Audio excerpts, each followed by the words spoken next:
Salam sejahtera, selamat pagi kepada anda di luar sana. Anda sedang menonton Awani Pagi bersama saya Gigi Ahmad dan juga Hafizi Rosli, yang mana jam ini kita akan membincangkan mengenai perkara yang sangat penting juga kepada ibu-ibu dan bapa di luar sana. Jangan lupa bapa juga memainkan peranan dalam isu yang kita nak bincangkan pada hari ini, iaitu memilih pakar pediatrik untuk anak-anak anda adalah sama penting ketika anda semua memilih gynae atau doktor untuk menyambut kelahiran anak anda. Dan seperti yang kebanyakan dari kita tahu, doktor pakar pediatrik ini adalah pakar dalam perihal berkaitan dengan kanak-kanak. Pakar pediatrik juga adalah doktor pakar yang akan menguruskan segala hal atau isu yang berkaitan dengan kanak-kanak, dan mereka ini telah dilatih untuk mendiagnosis dan merawat anak anda jika berlaku sebarang masalah, tidak kira sekecil atau sebesar mana sekalipun. Jadi apa yang perlu kita tahu mengenai memilih pakar pediatrik untuk anak anda ini? Semua ini kita akan bersama dengan Dr. Masri Muhammad, merupakan pakar perundingan pediatrik dan neonatologi UiTM PSC di studio Awani pada ketika ini. Assalamualaikum Doktor. Terima kasih kerana bersama kami di Awani Pagi pada kali ini. Mungkin Doktor dapat merungkaikan sedikit mengenai kepentingan mempunyai dan juga memilih pakar pediatrik ini. Okey, terima kasih Hafizi dan Gigi. Pertama kali kenapa penting kita memilih pakar pediatrik untuk anak-anak kita? First of all, pertamanya ialah tak semua kanak-kanak yang sakit ataupun tidak sihat perlu pergi berjumpa kepada pakar pediatrik. Ya, sebenarnya semua kanak-kanak ataupun sesiapa saja yang tak sihat, selalunya dia akan pergi ke klinik-klinik yang berdekatan, klinik-klinik biasa dekat kawasan perumahan ke, ataupun kalau anda kata anak mereka tu orang kata dia kritikal ke ataupun teruk sangat, dia pergi ke hospital terus ya. Semua kanak-kanak yang mempunyai masalah kesihatan selalunya akan dirujuk kepada kami. Maksudnya kanak-kanak ini akan disaring oleh klinik-klinik biasa dahulu ataupun klinik-klinik kesihatan, dan klinik-klinik ini akan merujuk semua pesakit ini kepada kami. Okey. Pada kami maksudnya kami tergolong daripada dua kategori, iaitu satu di bahagian kerajaan dan lagi satu di bahagian swasta.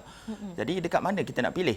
Adakah pesakit-pesakit ini ataupun ibu bapa layak untuk memilih mana satu nak pergi, ke mana nak pergi, ataupun doktor mana yang nak dipilih? Jawapannya adalah ya. Dan Doktor, kalau kita lihat juga, mungkin tadi Doktor telah pun menceritakan mengenai peranan yang dimainkan oleh pakar pediatrik ini, dan fokus pakar pediatrik ini yang perlu kita tahu, apakah agaknya disiplin ataupun bidang-bidang dalam pakar pediatrik ini sebenarnya? Ya, dan juga Doktor, apa mungkin bezanya doktor ataupun klinik yang mungkin ibu bapa ni selalu pergi, dan juga bezanya dengan apa yang ditawarkan oleh pakar pediatrik sendiri? Okey, baik. Sama seperti pakar-pakar yang lain dalam perubatan, dalam pembedahan, pediatrik juga mempunyai sak kepakaran yang berbeza. Kita kena tahu ya, semua pakar pediatrik merupakan we call it as a general pediatrician. Maksudnya mereka ni boleh diagnose, boleh merawat semua kebanyakan semua penyakit ya. Tetapi ada juga di mana penyakit-penyakit ini perlu mendapat rujukan kepada sub kepakaran yang lain. Apakah maksud sub kepakaran? General pediatrician ialah doktor untuk merawat penyakit untuk anak-anak.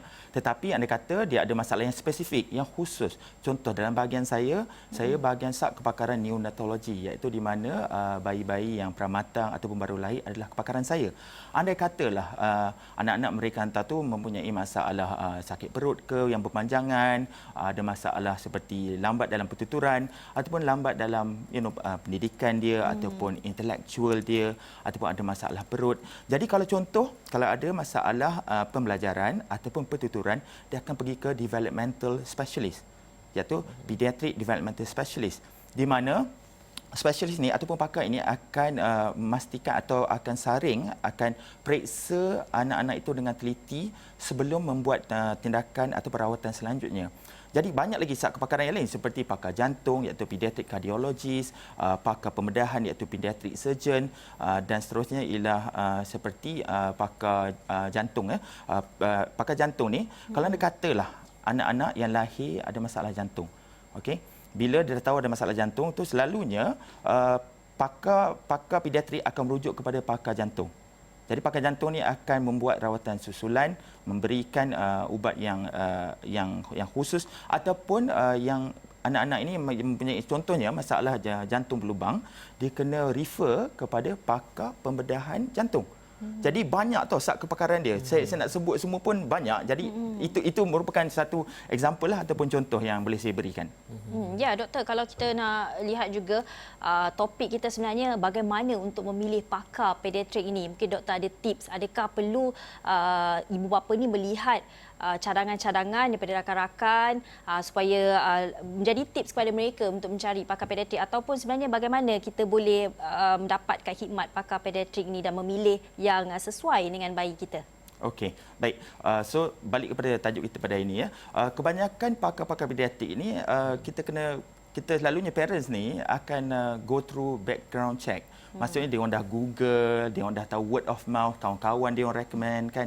Lepas tu kita tahu daripada social media ke ataupun daripada WhatsApp group ke kan. So ciri-ciri ataupun tips untuk memilih pakar pediatrik ialah satu, yang paling utamanya ialah kenapa? Apa yang kita nak? Apa tujuan anak kita untuk berjumpa dengan pakar? Adakah masalah pertuturan ke apa ke? So kita kena tahu apakah tujuannya. Secondly ialah adakah kita kena tengok personality. Ini saya rasa paling mustahak. Personality seorang doktor tu adalah sangat penting. Adakah dia good listener? Adakah dia orang kata warm? Kebanyakannya orang ni macam orang kata sejuk sangat, dia tak mesra. So bila jumpa rasa macam alah lecehnya, tak best, tak mesra. Nak tanya pun rasa macam pelik, rasa macam tak best. So kita nak orang yang boleh mendengar, yang tak judging. Maksudnya kalau kan kebanyakan parents yang datang sebab dia dah Google banyak, saya rasa anak saya ni penyakit sekian. Lepas tu doktornya respon dalam hati dia, dia ni semua tahu, dan dia dismiss. Lepas tu dia kata tak payahlah. So baliklah apalah, dia tak berapa nak dengar, not interested tu. Kita tak nak yang doktor yang macam tu. Dan ada juga yang tips yang seterusnya ialah kita dah tahu dah pakar tu macam orang kata yang terkenal ataupun glamour kan, tapi kita tak pernah experience sendiri.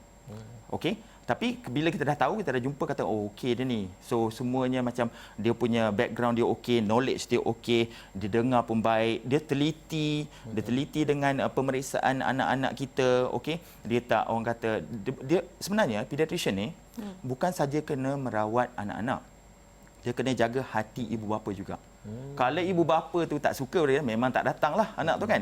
So kita kena pastikan yang pediatrician tu dia boleh mesra, dia boleh dengar, dia baik, dia memang orang kata tak kuat menyampuk ke, orang kata tak rude ataupun tak macam itulah. So apabila ada juga tahu, ini saya rasa kelakar sikitlah. Ada juga ibu dan bapa juga dia nak pergi yang pediatrician ni handsome, yang cantik lah. Saya kata sedap terpulang. Mata memandang. Yelah, sedap mata memandang. Which is like terpulang kalau anda kata dia suka, itu nak buat macam mana kan? Okey, tips seterusnya ialah lokasi. Okey, lokasi ni sangat penting. Sebab apa kita tak naklah pergi hospital yang terlampau jauh. Kalau anda kata ada kecemasan ke, kita nak balik kepada rujuk kepada hospital yang berdekatan dan doktor tu tahu pasal anak kita. Maksudnya doktor tahu pasal anak kita, maksudnya daripada abang ke kakak kepada pesakit tu, dia dah tahu, dia ada rekod dah. So dia dah biasa, oh si Ahmad, oh si Aaron ni, dia dah tahu, tak payah pun. Lepas tu dia akan tanya kenapa datang, hari ni sebab cerit-birit ke ataupun batuk-batuk ke kan. So maksudnya doktor tu dah kenal pesakit tu. Yang seterusnya ialah balik kepada lokasi tau. Lokasi ni kenalah, adakah hospital tu besar ke ataupun kecil ke, adakah orang kata bila sampai tu bestnya dia rasa macam feeling macam it's so welcoming. Lepas tu kita kena juga kena pastikan yang dia punya overall, dia punya customer care tu bagus juga. Tak adalah pula tiba-tiba receptionist muka dah tarik lah apalah kan, kita tak rasa seronok. So benda-benda macam tu adalah penting. Tapi yang paling mustahak sekali ialah saya tak adalah nak kata nak promote kata hospital ke hostel based klinik ataupun klinik sahaja. Okey, dua-dua baik, dua-dua bagus, tapi kalau anda kata seorang anak tu memerlukan rawatan susulan ataupun rujukan, seperti contohnya sebagai contoh yang sangat baik, kalau anda kata seorang anak tu mempunyai masalah pertuturan. Okey, pediatrician tu bekerja dekat satu unit di mana dia pun ada pakar dalam speech therapist ya, bahagian pertuturan, ataupun anak tu memerlukan fisioterapi. Dia all under one roof. Maksudnya kalau duduk pergi kat klinik tu, kalau nak pergi speech therapy pergi ke bawah je ataupun pergi ke atas je. So jadi itu kena consider semua tu. Tapi in all sebenarnya ialah apabila seorang ibu bapa tu mengetahui mengenai perkara satu hospital itu atau seorang pakar itu, dia akan buat decision itu sendiri. Dia kena ambil semua faktor ataupun semua consideration until dia akan decide kata okey saya nak pergi ke hospital ni. Tapi ada juga tahu di mana seorang ibu bapa tu dia sanggup tunggu dia sanggup tunggu walaupun panjang sangat queue semata-mata untuk jumpa yang doktor yang pakar sepakar-pakarnya. Dia tak kiralah setengah jam ke 1 jam ke, dia sanggup tunggu. Ada juga yang ini kita akan kita sentuh pasal kos pula lepas ni ya. Jadi kos ni sangat penting dalam bahagian ni. Dan tadi doktor dah bercakap mengenai keramahan doktor, keramahan pakar pediatrik itu menjadi salah satu faktor juga untuk kita memilih seseorang pakar pediatrik untuk anak kita. Dan saya nak berkongsi pengalaman ya, waktu kecil tu kalau saya pergi ke klinik tu, betapa ramahnya doktor tu, dia bagi saya sugus, dia bagi saya coklat dan sebagainya.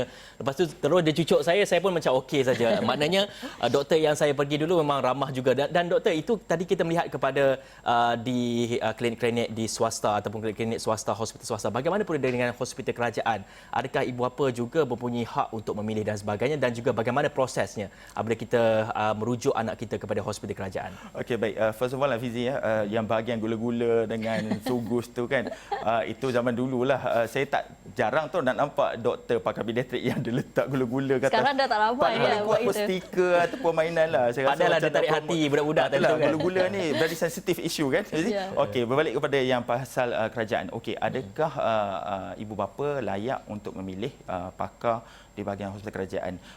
Selalunya kalau anda kata anak tu tidak sihat, dia akan dirujuk kepada hospital-hospital yang mempunyai kepakaran yang berkenaan. Apabila kepakaran berkenaan tu telah dirujuk, maka pasien tu akan pergi kepada hospital berkenaan, tetapi tak semestinya ibu bapa ataupun anak itu dapat berjumpa dengan pakar itu sendiri. Mungkin dia akan dapat jumpa dengan pegawai perubatan dia ataupun senior pegawai perubatan dia. Tetapi semua pegawai perubatan itu akan merujuk kepada pakar untuk berbincang. Tapi ada juga yang orang kata bernasib baik dapat jumpa dengan pakar perunding itu sendiri, ketua pakar perunding itu sendiri, ikut nasib. Tapi malangnya kita tak boleh nak demand sangat. Kata nak jumpa, contoh nak jumpa Dr. Masri juga. Kata kalau bernasib baik jumpalah. Kalau tak dapat tu mungkin hari lain pula jumpa. So bagi saya kata ada nasib mungkin boleh jumpa, tetapi semua yang apa orang kata pesakit yang berjumpa dengan mana-mana doktor akan dirujuk, akan dibincangkan dengan pakar perunding di dalam hospital itu. Ya, baik. Kita dengarkan kepentingan memilih pakar pediatrik ini dan bagaimana anda boleh melakukan perkara demikian. Dan selepas ini kita nak menyentuh mengenai kos dan juga cabaran pakar pediatrik itu sendiri. Kita perlu berhenti berehat seketika, kembali bersama Dr. Masri selepas ini.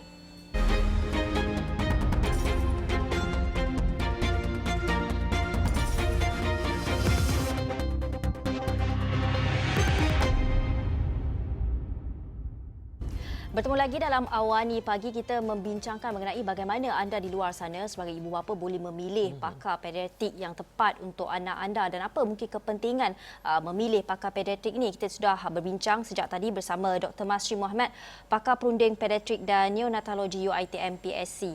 Neonatologi, susah nak sebut itu doktor.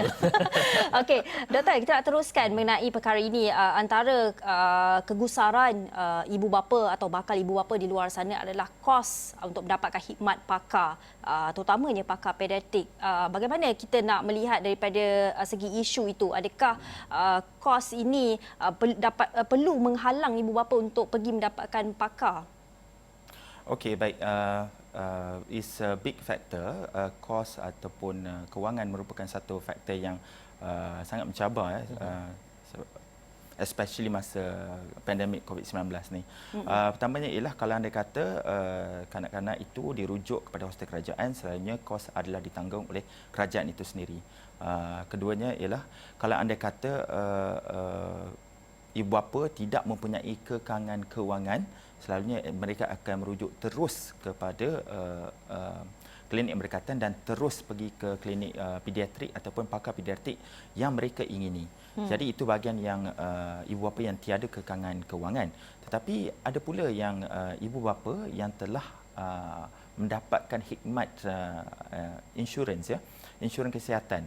Jadi insurans kesihatan ni merupakan one of the key factor kenapa ibu bapa pergi ke pakar pediatrik di swasta. Dia merupakan satu kemudahan untuk ibu bapa untuk membawa anak-anak mereka, bukan saja mereka, ya, anak-anak mereka yang dalam pelan insurans tu mereka dapat bawa anak mereka pergi ke mana-mana klinik ataupun hospital swasta. Tetapi sebelum itu kebanyakan insurans yang ada di Malaysia memerlukan surat rujukan dahulu. Maksudnya ialah surat rujukan ni datang daripada klinik-klinik yang berdekatan ataupun mana-mana klinik saja, pergi ke hospital itu bawa surat rujukan, maka rawatan boleh didapati di hostel-hostel swasta. Kebalik kepada kos itu sendiri, kos untuk menjumpa pakar, bukan saja pakar pediatrik ya, maka pakar-pakar lain termasuk dalam bahagian perubatan, bahagian pembedahan, bahagian sakit puan, kosnya kalau apabila jumpa pakar tu orang kata tinggi sikit. Sebab apa? Mereka ni merupakan pakar. Kita telah orang kata bypass, kita telah melonjak, kita lompat daripada doktor-doktor yang lain. Maksudnya kita tak go through the process. Yes, maksudnya kita ada doktor yang orang kata medical officer, kita ada registrar, kita ada pakar, ketua pakar perunding. Jadi kos dia akan meningkat. Sebab apa? Kita dipanggil jumpa pakar.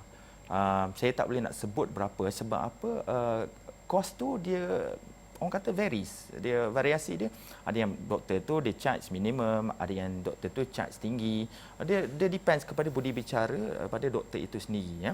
Tapi ingin saya katakan yes, kos merupakan satu faktor, tetapi kebanyakan ibu bapa yang tiada masalah kekangan ataupun yang sanggup ataupun ingin mengumpul duit dan ada orang kata support keuangan, financial support tu akan pergi terus kepada doktor pakar yang diingini. Dia bergantung kepada keinginan dan keupayaan seorang ibu bapa itu.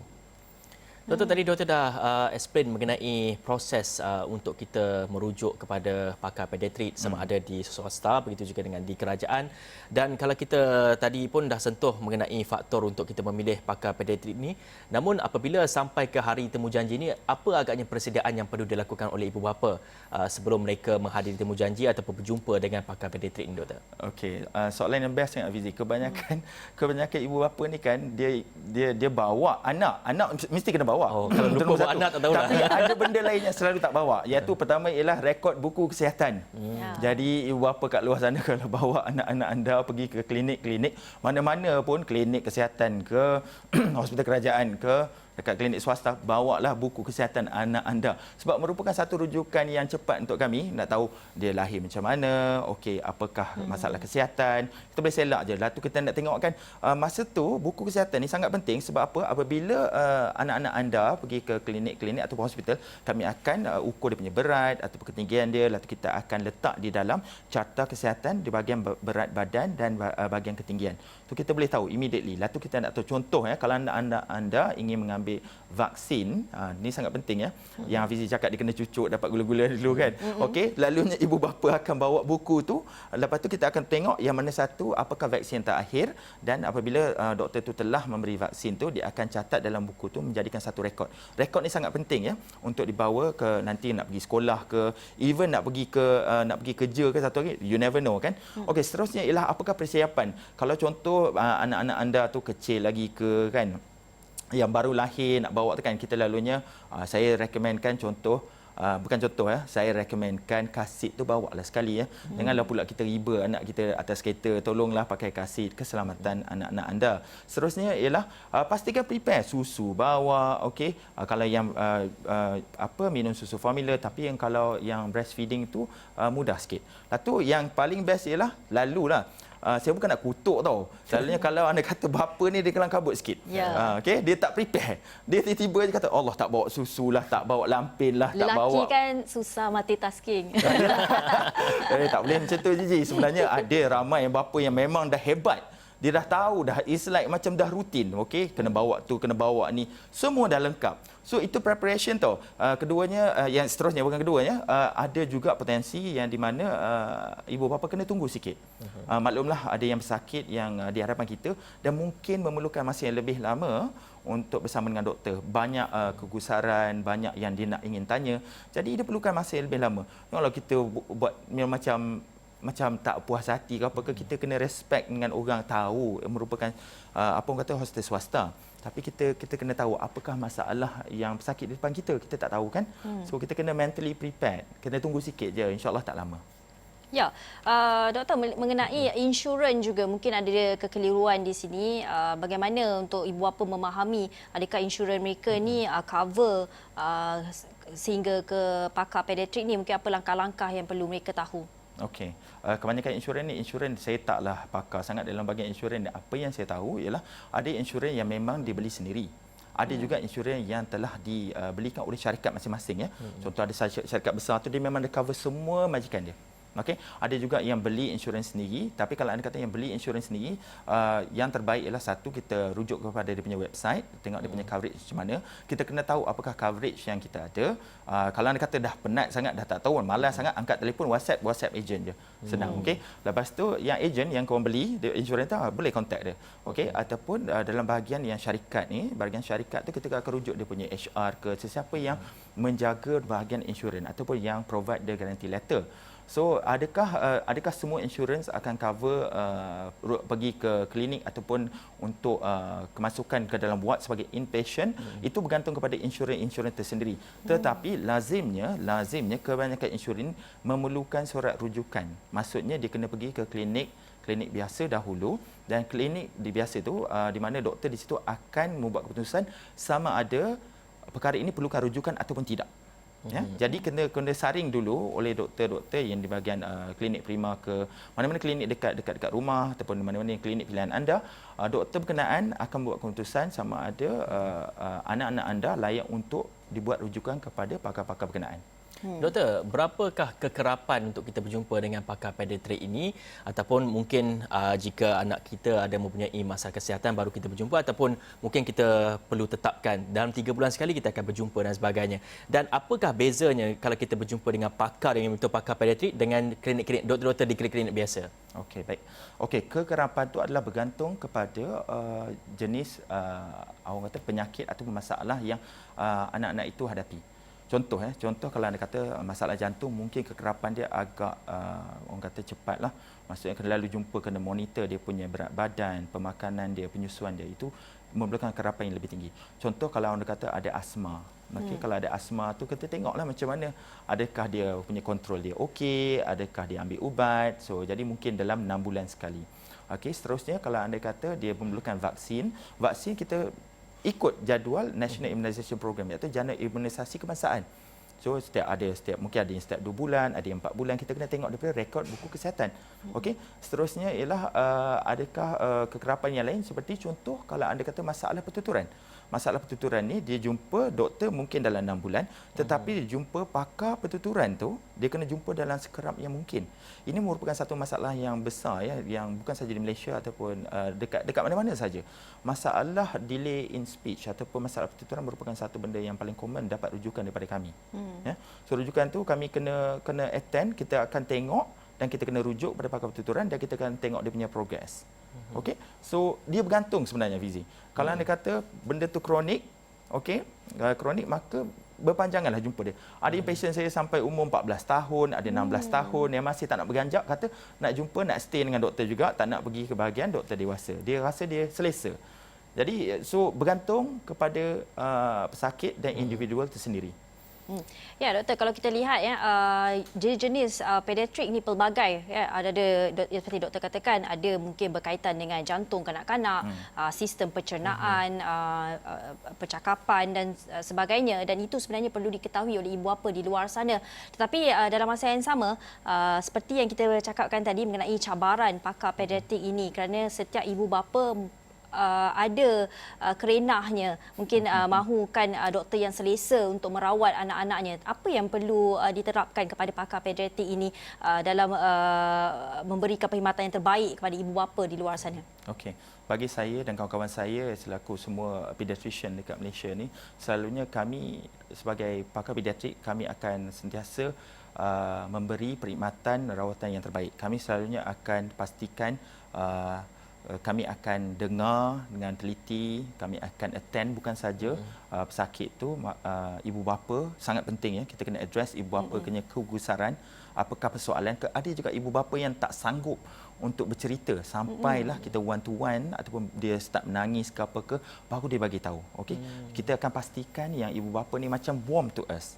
Okey, kita akan try to provide the information, kita akan try kurangkan penggunaan medical jargon ataupun perkataan-perkataan ataupun definisi perubatan. Kita akan try explain, tak kira lah bentuk gambar rajah ke, daripada gambar ke, daripada visual ke, apa-apa sekalipun. Okey, dan kami ibu bapa kena tahu kami akan provide yang the best. Kalau anda kata kami tak tahu, lalu kami mengaku. InsyaAllah kami, macam contohlah, saya tak tahu dalam perkara yang kepakaran lain, saya akan rujuk. Okey, saya kata saya tak tahu puan, saya tak tahu dalam bahagian perkara ini, saya akan rujuk kepada kawan saya. Ataupun saya nampak perkara ini merupakan satu bahagian pembedahan. Contoh macam angin pasang ke, ataupun usus pintal ke, saya akan call rakan saya dari bahagian pediatrik saja ataupun pakar pediatrik, pembedahan pediatrik dan akan rujuk kepada dia. Jadi mungkin ibu bapa tu mungkin tak dapat jawapan yang orang kata yang memuaskan, tetapi kami akan beritahu dengan seikhlas hati, dengan sejujurnya apa yang perlu dibuat. So bagi saya memang banyak kepakaran, banyak. Tapi pergi pada kami, luahkan, bagi tahu apa masalah anak anda. Dan saya tahu ada juga yang frustrated tahu. Maksudnya dia pergi mula-mula tak dapat jawapan yang bagus. Datang balik tak ada perubahan. Dia get disappointed. Jadi macam mana tu? So kami akan cuba sedaya upaya untuk buatkan rawatan, investigation ataupun siasatan apa benda yang berlaku pada anak anda. Tapi kalau tak jumpa juga, selalunya kami akan kata tolong saya akan rujuk kepada kepakaran yang lain untuk mendapat second opinion.